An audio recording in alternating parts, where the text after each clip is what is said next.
السلام علیکم and welcome to another episode of Lahore update. میں ہوں آپ کا ہوسٹ فروخ خان پتافی. ناظرین، یہ جرم ہوگا کہ اگر ہم آج کے دن کوئی بات کریں اور وہ این آر او کا ٹاپک نہ ہو، کوئی اور ٹاپک ہو. ایک تو سارے چینل، ساری دنیا یہی بات کر رہی ہے، لیکن یہ جو بامشل پھٹا ہے، جو لسٹیں جاری ہوئی ہیں منسٹر صاحب کی طرف سے، منسٹر آف اسٹیٹ صاحب کی طرف سے جو لا کے ہیں، اس کے اندر بڑے بڑے نام آئے. اس میں پریزیڈنٹ صاحب کا بھی نام آیا، پریزیڈنٹ صاحب کے لیوٹیننٹس کا بھی آیا، الطاف بھائی کا بھی آ گیا نام، ان کے بھی لیوٹیننٹس کا آیا. کچھ مسلم لیگ نون کے بھی دو حضرات کا نام ساتھ ساتھ آیا، جن میں سے ایک صاحب نے استعفیٰ دے دیا ہے. حالات کیا ہونے جا رہے ہیں، ایک عجیب و غریب کشمکش بھی لگ رہی ہے، کنفیوژن بھی لگ رہی ہے. لیکن ساتھ ساتھ یہ بھی فیل ہو رہا ہے کہ کہیں پریزیڈنسی اور پرائم منسٹر ہاؤس میں تو کوئی اسٹرگل شروع نہیں ہو گئی. پارٹی کے لیڈرشپ کی آپس میں ہی لڑائی تو نہیں شروع ہوگی. دوسری سائڈ پہ کیا ہونے جا رہا ہے، کہیں یہ سسٹم کولیپس تو نہیں کر جائے گا، اور اگر خدا نہ خواستہ کولیپس کرتا ہے تو کیا ایک کیجویلٹی سے پیپلز پارٹی ہوگی، مسلم لیگ نون کو ساتھ لے کے جائے گی، یا پورا سسٹم ہی لے جائے گی. یہ چیزیں سمجھنے کے لیے، جاننے کے لیے ہم نے دعوت دی ہے اپنے اسٹوڈیوز میں.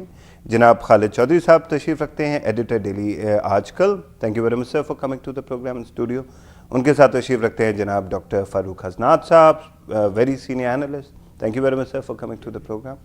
اجازت ہو تو میں آگے بھی لے جاؤں. سر، آپ کیا دیکھ رہے ہیں حالات؟ میں تو یہ دیکھ رہا ہوں جی، سیدھی بات ہے، یہ بیڈ گورننس کا ایک حصہ ہے، ایک کڑی ہے. مطلب پہلے آپ دیکھیے کہ جوڈیشل جو کرائسس ہوا، نہیں کریں گے، ڈیڈ ایشو ہے، ہو ہی نہیں سکتا، ختم، ریسٹور کر دیا. پنجاب میں گورنر راج لگا دیا، حکومت کو ٹاپل کرنے لگے ہیں. پوری کوشش کی کہ گورنمنٹ ٹاپل ہو، نہیں ہوئی کسی وجہ سے. نون لیگ کے ڈٹے رہے لوگ، پھر اس کو بھی ڈرا کیا.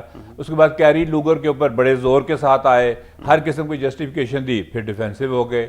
اب این آر او ویسے مزیدار بات ہے، کیری لوگر کی آپ نے بات کی، کیری لوگر وہیں پہ قائم ہے. نہیں، قائم وہ جو ہوگا، کریٹکس ہیں وہ گم ہو گئے ہیں. اسٹل the question is کہ آپ اتنا ایک فرم سٹینڈ لیتے ہیں، پھر آپ ڈیفینسو ہو جاتے ہیں. میں تو ایک سٹریک کی بات کر رہا ہوں، ایک کلچر کی بات کر رہا ہوں جو بیڈ گورننس ہے. اور دوسری سائڈ پہ فرم سٹینڈ لیتے ہیں لیکن پھر گنگے بہری ہو جاتے ہیں میڈیا والے. تو یہ نہیں، لیکن the question is کہ یہ بیڈ گورننس کا ایک کڑی ہے، اس کا حصہ ہے. این آر او کو یہ مس مینج ٹوٹلی، پہلے کچھ سٹینڈز لیتے رہے.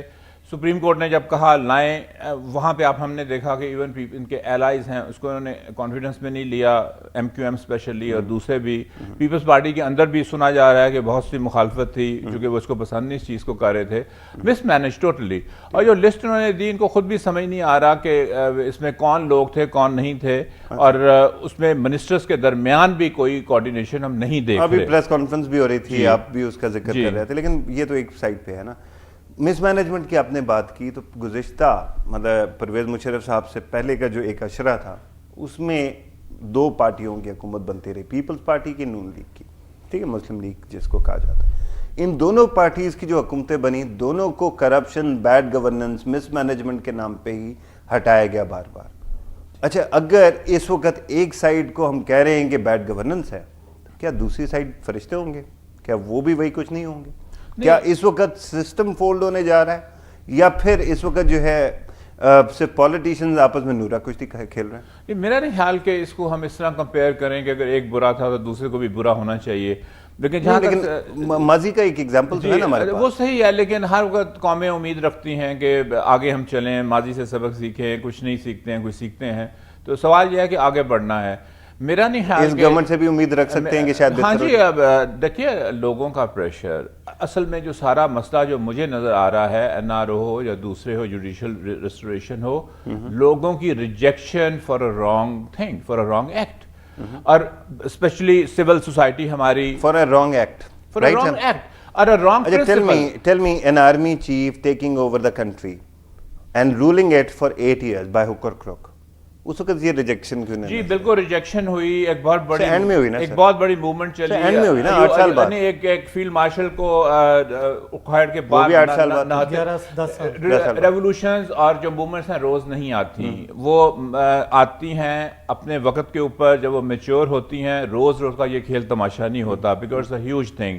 جوڈیشل موومنٹ چلی. آپ کو لگتا ہے کہ عوام اتنے میچور ہو گئی ہے کہ ہم دوبارہ ایک بڑی موومنٹ کی طرف جا رہے ہیں؟ نہیں، موومنٹ کی طرف میرا نہیں حال اس وقت جا رہے ہیں. اس وقت میرا خیال ہے ڈیمیج کنٹرول کرنا چاہیے حکومت کو فوری طور پہ، اور ان کو اس قسم کے میرے خیال میں اپوزیشن پارٹیز کے ساتھ بھی مل کے بات چیت کرنی چاہیے، کوئی جوڈیشل کوئی پروسیس وہ اس قسم کا چلائیں جس میں اپنے آپ کو ڈیفینیٹلی پیش کریں تاکہ اپنی مورل اتھارٹی کو پھر سے وہ ریسٹور کر سکیں، اور حکومت بھی کر سکیں نا، بغیر مورل اتھارٹی کی حکومت آپ نہیں کر سکتے. تو یہاں پہ ڈیمیج کنٹرول کا معاملہ آ گیا ہے، بجائے گھبراہٹ کا جو ہم دیکھ رہے ہیں مظاہرے ہو رہے ہیں، کیبنٹ بھی کر رہی ہے اور سارے لوگ کر رہے ہیں. تو یہ ٹھنڈے دماغ سے سوچیں کہ یہ غلط یہ لسٹ جاری کیوں ہو گئی، اور آپ کو لگتا ہے کہ ایک ایفرٹ ہے پرائم منسٹر صاحب کو بچانے کی کہ وہ اس لسٹ میں نہ آئیں؟ نہیں، میرا نہیں خیال کہ اس قسم کی کوئی بات ہے. لسٹ تو جاری اس لیے ہونی تھی کہ list was there, it was always there. List کو آپ کیسے چھپاتے ہیں کہ جب سپریم کورٹ نے کہہ دیا پارلیمنٹ کی طرف جیسے آپ نے اتنے سال حمود الرحمان کمیشن رپورٹ نہیں. اب دیکھیے، اب آپ کے پاس وہاں پہ الیکٹرانک میڈیا نہیں تھا، لوگوں میں اویئرنیس اتنی نہیں تھی. It's a different society. 2009 کا پاکستان اور عوام جو ہیں 1973 بالکل مختلف ہیں، ان کی سوفسٹیکیشن کی لیول، ان کی انڈرسٹینڈ کرنے کی لیول. اب دیکھیے نا ہلری کلنٹن کے ساتھ اسٹوڈنٹس نے کیا کیا جی سی یو میں، جس قسم کی سوفسٹیکیشن تھی سوالات میں، جس قسم کے کنفرنٹ انہوں نے کیا. یہ آپ کی ایک قوم میں let's give a credit to اور ماشاءاللہ دیٹ از گریٹ. ویسے میں بھی اسکولوں اور کالجوں میں پڑھا ہوں سر. مجھے یاد ہے کہ ہم ٹیبلو اگر کرنے جاتے تھے یہ ڈرامہ، تو اس کے لیے ریہرسل ہوتی تھی 4 مہینوں سے، اور اس کے بعد جب وہ ٹیبلو شروع ہوتا تھا تو گیسٹ آف آنر آتا تھا. ہم بڑی اچھی پرفارمنس. یہ یو ایس آئی ایس نے چنے تھے اسٹوڈنٹس. میں I was there, I am part of G C U میں بھی میری ہے انوالومنٹ. وہ یو ایس آئی ایس کے چنے ہوئے لوگ تھے، امریکنوں کے اپنے ہی یہ جو اسٹوڈنٹس تھے. لیکن بہرحال آپ پاکستانی، آپ اپنے دل کی بات وہاں پہ وہ کرتے ہیں تو کر سکے، ریفلیکٹ کر سکے تو کامیابی. پریزیڈنٹ صاحب جو ہے ان کا بھی نام آ گیا اور انہی کی حکومت سے جاری کر رہی ہے لسٹ. اسی طرح بے شمار اور منسٹرز کا آ گیا. پریزیڈنٹ صاحب کو تو امیونٹی حاصل ہے، باقیوں کو نہیں ہے. ایک تو ان کے ساتھ کیا ہوگا؟ کیا are they capable or qualified to stay in office at this moment? Even parliament کے ممبر ہونا ان کے لیے پاسبل ہے، کیونکہ جو 17ویں ترمیم میں جتنی چیزیں تھیں اس کے اندر یہ بھی تھا کہ فیلنیز کو نہیں ایڈمٹ کیا جائے گا اور بے شمار اور چیزیں. دوسری سائڈ پہ پریزیڈنٹ صاحب کو جو امیونٹی ہے اس کو تو کوئی ریووک کرنے نہیں جا رہا. میرا خیال ہے یہ تھوڑا بینیفٹ آف دا ڈاؤٹ دیں اگر ہم اس آرگومنٹ کو ہر اینگل سے دیکھیں. اور بینیفٹ آف دا ڈاؤٹ یہی ہے کہ اس میں کنوکشن نہیں ہے. اگر تو کنوکشن ہوتی اور پھر اس میں کوئی امینڈمنٹس کر کے یہ بنے ہوتے. ابھی تو ایکیوزڈ ہیں یہ، تو ایکیوز مطلب ہے you are innocent unless proved guilty principle ہے. یہ تو ایک لیگل سچویشن بن رہی ہے. میرا اپنا خیال ہے کہ اس طرح حکومت خود انیشیٹو لے. اب یہ انتظار نہ کریں 28 کا، کیونکہ 28 کو جب ختم ہو جائے گا تو سپریم کورٹ کے پاس پھر سے معاملات چلے جائیں گے، اور ہو سکتا ہے سپریم کورٹ اس پورے جو آرڈیننس ہے اس کو شروع سے ہی اللیگل قرار دے دے. پھر تو بہت مصیبت پڑ جائے گی. ان کو خود ہی اگر شروع سے کر دیا تو اس کا مطلب یہ ہے کہ الیکشن ہی انویلڈ ہو گیا. وہ تو بہت سی چیزیں پھر کھل جائیں گی. اس سے میرا خیال ہے کہ ان کو کمیشنز بنا کے، جوڈیشل کمیشن بنا کے، یا یہ ریکویسٹ کریں کورٹس کو، سپریم کورٹ کو کہ جوڈیشل کمیشن بنا کے ایکسپیڈائٹ کریں، 15-10 دن میں فیصلے کروائیں، اور پھر یہ سارے اس میں پیش ہوں. اور حکومت کو چاہیے نا، حکومت تو نہیں کرا سکتی نا ایکسپیڈائٹ، یہ تو کورٹ کرتا ہے نا. آپ ایک سجیسٹ آف کورس آپ ایک یہ سجیشن کر سکتے ہیں. دیکھیے 10 سال سے کیسز بھی پینڈنگ تھے تو اس کی وجہ سے یہ خرابیاں بھی بہت سی ہوئیں. تو آپ ایکسپیڈائٹ کروائیے اور اس چیز کو، تاکہ یہ نظر آئے کہ یہ ٹرانسپیرنٹ طریقے سے واپس آئیں. یعنی کہ ٹرانسپیرنٹ بھی ہو، تیز بھی ہو، فاسٹ ٹریک بھی ہو، اور آپ کے ہاتھ میں بھی نہ ہو کوئی اور